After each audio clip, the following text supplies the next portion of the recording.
Nilsen was born on November 23, 1945, in Fraserburgh, Scotland. His parents' marriage was an unhappy one, and as a result, Nilsen, his mother, and siblings lived with his maternal grandfather, whom Nilsen adored. Nilsen claimed that his beloved grandfather's unexpected death, when he was just 6 years old, and the traumatizing viewing of his corpse at the funeral, led to his later behavioral psychopathology. His mother went on to remarry and have 4 more children, leaving Nilsen a withdrawn and lonely child. Aware of his homosexual attractions, he claimed no sexual encounters as an adolescent, and at 16 he enlisted in the army. He became a cook, serving as a butcher in the Army Catering Corps, learning the skills that served him so well during his 5-year killing spree. Upon leaving the army in 1972, he took up police training, where he discovered a fascination with morgue visits and autopsied bodies. Despite the obvious advantages that police work gave to develop his morbid tastes, he resigned and went on to become a recruitment interviewer. Nilsen's first official brush with the police came in 1973. David Painter, a young man whom Nilsen had met through his work, claimed that Nilsen had taken pictures of him while he was asleep. Painter was so incensed that he required hospitalization as a result of their confrontation. Nilsen was brought in for questioning about the incident, but was subsequently released without charge. In 1975, he took up cohabitation with David Gallichan in a garden apartment situated at 195 Melrose Avenue in North London, although Gallichan denied that they had a homosexual relationship. This lasted 2 years, and when Gallichan left, Nilsen's life began a downward spiral into alcohol and loneliness, which culminated in his first murder 18 months later. Nilsen became increasingly disturbed by his sexual encounters, which only seemed to reinforce his loneliness when they were over. He met his first young victim in a pub on December 29, 1978, and invited him home, as he had on previous occasions. The next morning, overcome by a desire to prevent the young man from leaving, he strangled him with a tie before drowning him in a bucket of water.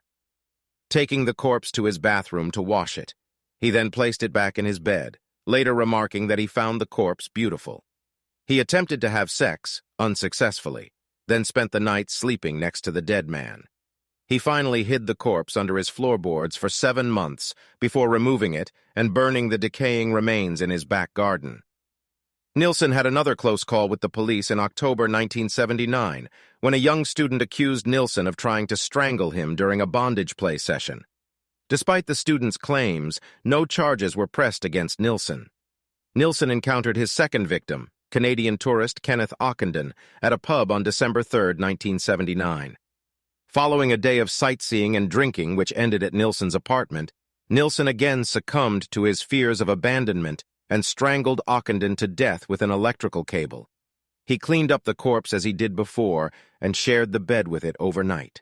He took photos, engaged in sex, and finally deposited the corpse under the floorboards, removing it frequently and engaging in conversation, as if Ockenden were still alive. His third victim, some 5 months later, was Martin Duffy, a homeless 16-year-old, who he invited to spend the night on May 13, 1980.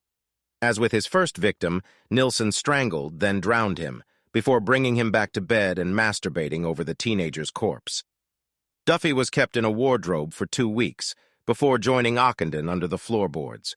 His next victim was prostitute Billy Sutherland, 27, who had the misfortune of following Nilsen home one night. He, too, was strangled. Another one of his victims, 24-year-old Malcolm Barlow, was an orphan with learning disabilities, who was soon dispatched by strangulation.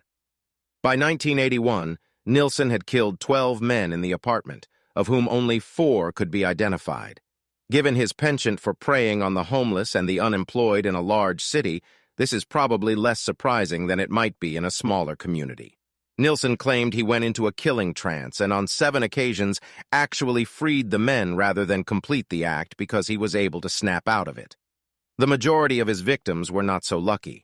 By the time Barlow was killed, Nilsen was forced to stuff him under the kitchen sink, as he was rapidly running out of storage space, with 6 bodies hidden around the apartment. He was forced to spray his rooms twice a day to be rid of the flies that were hatched from the decomposing bodies. When neighbors complained about the smell, He convinced them they stemmed from structural problems with the building. To get rid of the corpses, he would remove his clothing and dismember them on the stone kitchen floor with a large kitchen knife, sometimes also boiling the skulls to remove the flesh, also placing organs and viscera in plastic bags for disposal.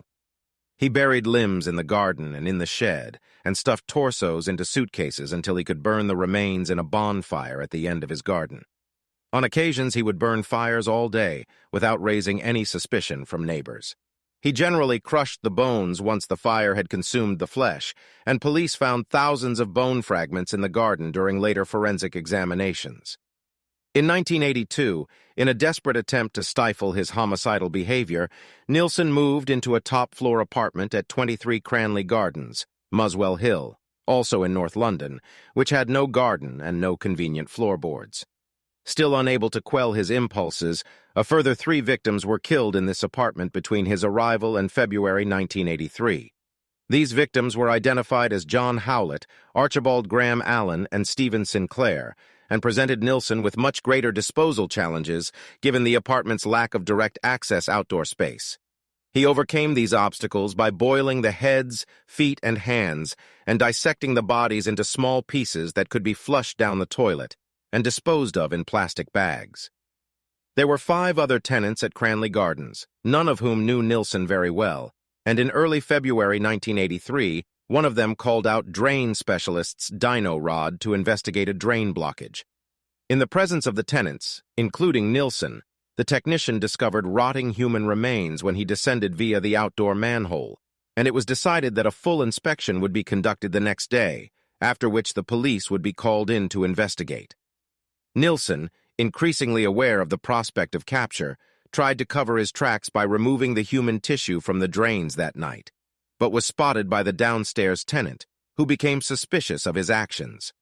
It was reported that, on the morning of February 9, 1983, he told a work colleague laughingly, "If I'm not in tomorrow, I'll either be ill, dead, or in jail." Nilsen was met on the evening of February 9th by Detective Chief Inspector J., who informed him that they wished to question him in relation to the human remains that had been discovered in the drains.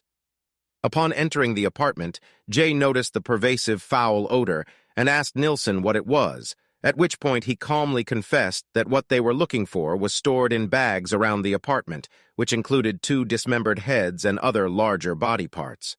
Upon his arrest, he immediately provided exhaustive details about his killing spree, admitting to killing 15 young men despite receiving a legal caution. He also admitted to the attempted murder of 7 others, although he could name only 4 of them.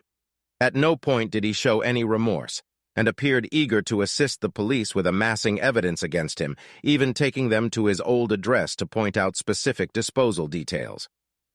After the confession, Nilsen was held at Brixton Prison pending trial. Whilst there, he wrote over 50 notebooks of his memories to assist the prosecution, and also drew what he referred to as sad sketches, which detailed his treatment of some of his victims. He seemed ambivalent about his fate, at turns without remorse, and then showing concern about public attitudes towards him. He fired his legal counsel, then rehired him, and fired him once again shortly before he came to trial. His trial commenced on October 24, 1983. Nilsen was charged with 6 counts of murder and 2 charges of attempted murder. He pleaded not guilty to all charges, citing diminished responsibility due to mental defect. The prosecution relied primarily on the extensive interview notes that resulted from his arrest, which took over 4 hours to read verbatim to the jury, as well as the testimony of the 3 victims, Paul Nobbs, Douglas Stewart, and Carl Stoddard, who had managed to escape, and all of whom he had attempted to strangle. Despite attempts by Nilsen's defense to undermine the testimony of these victims by introducing evidence of their sexual encounters with Nilsen, their harrowing accounts inflicted serious damage on the defense case. Physical evidence included photographs of the murder scenes, as well as the chopping board used to dissect the victims, and the cooking pot used to boil the skulls, feet, and hands, which is now on display at the Black Museum at Scotland Yard.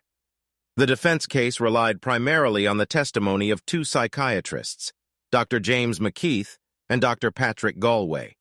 McKeith described Nilsen's troubled childhood, inability to express feelings, and the resulting separation of mental function from physical behavior, which affected his own sense of identity, and implied an impaired responsibility on the part of Nilsen. Under intense cross-examination by the prosecution, however, McKeith was forced to retract his judgment about diminished responsibility. The second psychiatrist, Galway, diagnosed Nilsen as suffering from a false self syndrome, characterized by outbreaks of schizoid disturbances which made him incapable of premeditation, but most of his testimony was extremely technical, even giving the judge cause to question Galway's complex diagnosis. The prosecution called Dr. Paul Bowden as rebuttal psychiatrist, who had spent considerable time with Nilsen, finding no evidence for much of the testimony put forth by the defense psychiatrists. He stated that Nilsen was manipulative, with some signs of mental abnormality, but nevertheless still cognizant of and responsible for his actions. During the summing up, the judge dispensed with the majority of the psychiatric jargon that had perplexed the jury by instructing them that a mind can be evil without being abnormal. The jury retired on November 3, 1983, but were unable to reach a unanimous verdict. The following day, the judge agreed to accept a majority verdict, and at 4:25 p.m., they delivered a verdict of guilty on all 6 counts of murder. The judge sentenced Dennis Nilsen to life in prison without eligibility for parole for at least 25 years.